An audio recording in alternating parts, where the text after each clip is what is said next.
Welcome back, Global News Watchers.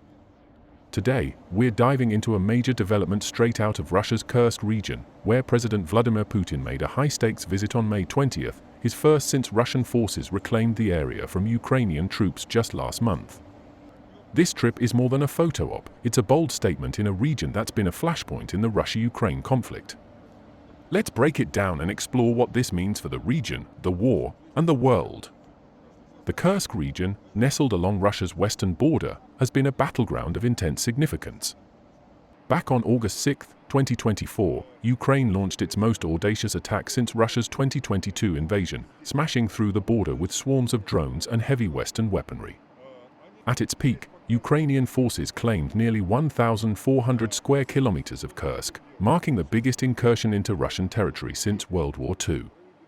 It was a humiliating blow for Moscow, and Russian President Vladimir Putin was determined to take it back. Fast forward to late April 2025, Russia announced it had ejected Ukrainian troops, reclaiming the region after months of fierce fighting. But the story doesn't end there. On Tuesday, Putin touched down in Kursk for a carefully orchestrated visit, signaling Russia's renewed control and resilience. Accompanied by Sergei Kiriyenko, the Kremlin's first deputy chief of staff, Putin met with volunteer organizations and local officials, including acting Governor Alexander Kinstein. State television captured every moment, showing Putin thanking volunteers for their support in rebuilding the region. But the centerpiece of the visit? A tour of the Kursk-II nuclear power plant, a massive project under construction that underscores Russia's focus on securing its energy future, even in a region scarred by conflict. Why does this visit matter? For one, it's a calculated move to project strength. Posts on X are buzzing with analysis, with some calling it a victory lap after Russia's military push. Others see it as a message to NATO, showcasing Russia's ability to bounce back despite Ukraine's aggressive drone assaults.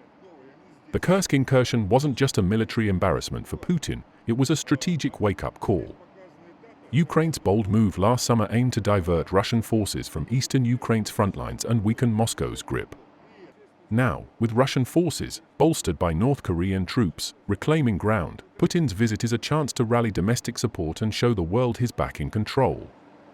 But the situation remains tense. Ukraine denies Russia's claim of fully retaking Kursk, with President Volodymyr Zelensky insisting Ukrainian forces still hold positions in the region.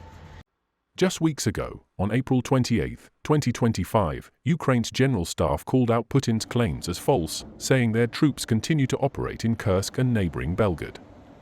This back-and-forth highlights the ongoing struggle for control, with both sides accusing each other of violating tentative ceasefires, especially around energy infrastructure like the Zaporizhzhia nuclear power plant, which has been a contentious issue in peace talks. Speaking of nuclear power, Putin's stop at Kursk-II wasn't just symbolic. Russia's energy ambitions are front and center, even as the war rages on. While Kursk-II is still under construction, it's a reminder of Russia's push to secure its energy dominance, especially after the controversy surrounding Ukraine's Zaporizhzhia plant, which Russian forces seized in 2022. Recent talks between Putin and US President Donald Trump have even floated the idea of US control over Zaporizhzhia, though both Zelensky and Putin have pushed back hard on that proposal. For now, Kursk-II stands as a symbol of Russia's long-term plans, but it's also a potential target in this volatile region. Putin's visit to Kursk is a bold chapter in a conflict that's far from over. It's a show of defiance, a nod to Russia's volunteers and local leaders, and a reminder of the high stakes in this war. As peace talks falter and both sides dig in, the world is watching closely. What's next for Kursk, for Ukraine, and for the global balance of power? Let us know your thoughts in the comments below, and don't forget to like, subscribe, and hit that notification bell for the latest updates on this unfolding story.